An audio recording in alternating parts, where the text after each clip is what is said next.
let's talk Twins and Royals here.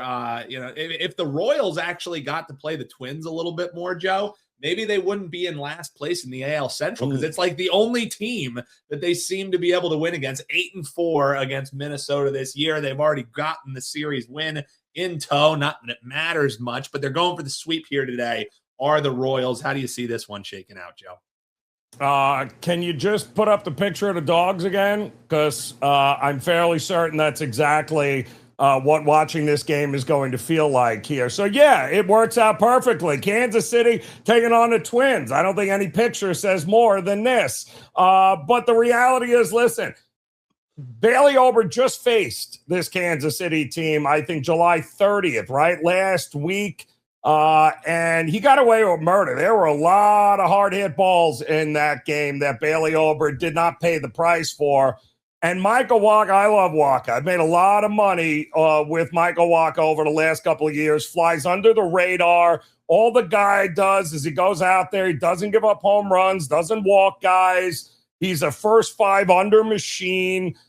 They just can't score runs for any pitcher, and that's been the problem here. But he has been absolutely fantastic. And again, this year, I thought he'd be traded already. I thought he'd be on a contender. But for some reason, Kansas City stayed pat with everyone they have, including Lugo there, which didn't make any sense. But you're going to give Kansas City a second crack at Bailey Ober, who doesn't strike anybody out anymore, which is a bit of a problem. You got a Kansas City team on the verge of a sweep, who also just got Bobby Witt Jr. back, which you know is going to be great for them. I do not trust. I don't know what Minnesota was doing buying anything at the deadline, but they've lost 4 straight since.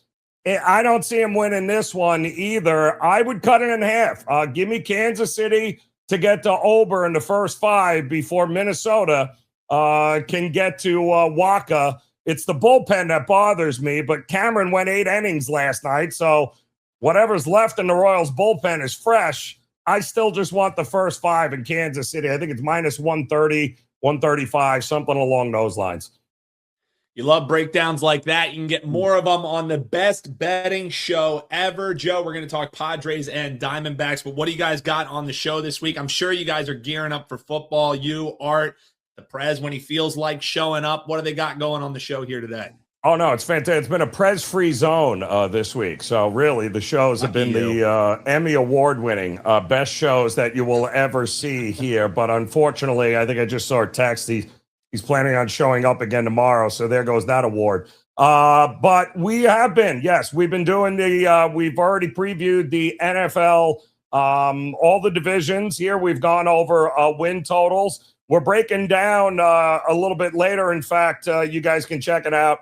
We did the offensive rookie of the year market yesterday. We're going to do the defensive rookie of the year market today.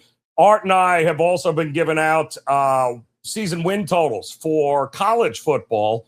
Let's not forget that'll be here before the NFL. Week 0 is still 3 weeks away, which is hard to believe. And Art and I have given out a couple of teams that we love, both under their win total and over their win total. We'll have another one coming up here today on the show. I love it. Joe Raineri, Art DeCesar, sometimes Prez. The best show's probably sans Prez. But Joe, check out the best betting show ever. Like and subscribe here. You hit subscribe, you're always going to know when that show is posted here on WagerTalk TV.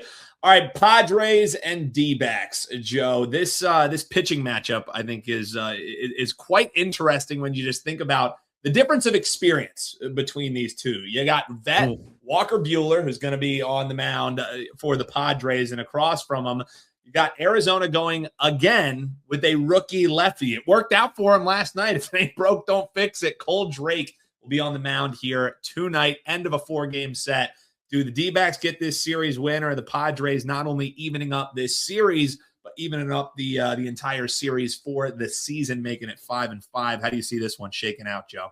Well, they're throwing another lefty at the Padres last night, and Bratt is another guy, rookie, that, I don't know, went 7 scoreless in that game. I think they had 1 hit in the game, the Padres. They don't hit lefties very well, and they made Bratt look like a Cy Young Award winner. They're going to get another young pitcher here with Arizona, but he's a lefty. I think he's only got, 3 starts to his name here. But this is a sneaky, important series, and it has been. Arizona right now leads the series 5-4 in the season. They're about a game and a half, 2 games apart from one another. They play again the final 3 games of the year. Keep that in mind, because the way it's shaping up in the rest of the National League, it's likely coming down to San Diego and Arizona. The Cubs are going to lock down that first wild card.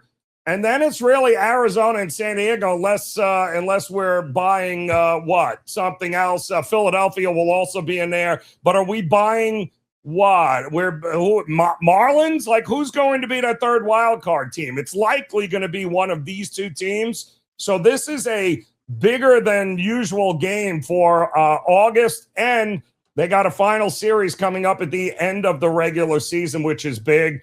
Walker Buehler started off pretty decently. He ended up beating the Dodgers, I think, in late June, and then after that, he's been nothing but a gas can. He's given up 2 earned, I think, in the last couple, 3 prior to that. He's hittable, and that's the bottom line here. And I think runs absolutely are coming in this game today. I do like the Padres. I lean the Padres because of experience. I like them to bounce back here. But ultimately, I don't see a lot separating these 2 teams outside of the first game, which was 5-1. Last night's was a dead over. I think tonight's is a dead over. Expect runs from both these lineups against 2 very suspect pitchers here, Dan. WT.buzz/JR is where you can get Joe's bets. Joe, you would have been fresh off a sweep last night if the Tigers could have contributed at all, but sorry to bring that up as you were getting the Tigers and the Mariners. But you did grab 2 wins last night. What do you got going tonight for clients and moving forward? Because some great deals that are expiring soon that you can use over at Joe's page. Yeah, well, I think my game is already off and running here. I'm on the Baltimore game, was one of my early plays. I got the first 5 under 5.5, even with Johnson pitching for the Angels. Getaway day, guys. 12:30 start. Both teams are flying out as soon as this game is over. It might take an hour and 20 minutes for this game to end 1-0. But I do have another play coming up. I got a free play in one of the afternoon games over at my page, and I got one best bet that as soon as we're done here, I'll be locking in over at WT.buzz/JR. Go grab them, and let's complete the sweep here today, Dan. Thanks.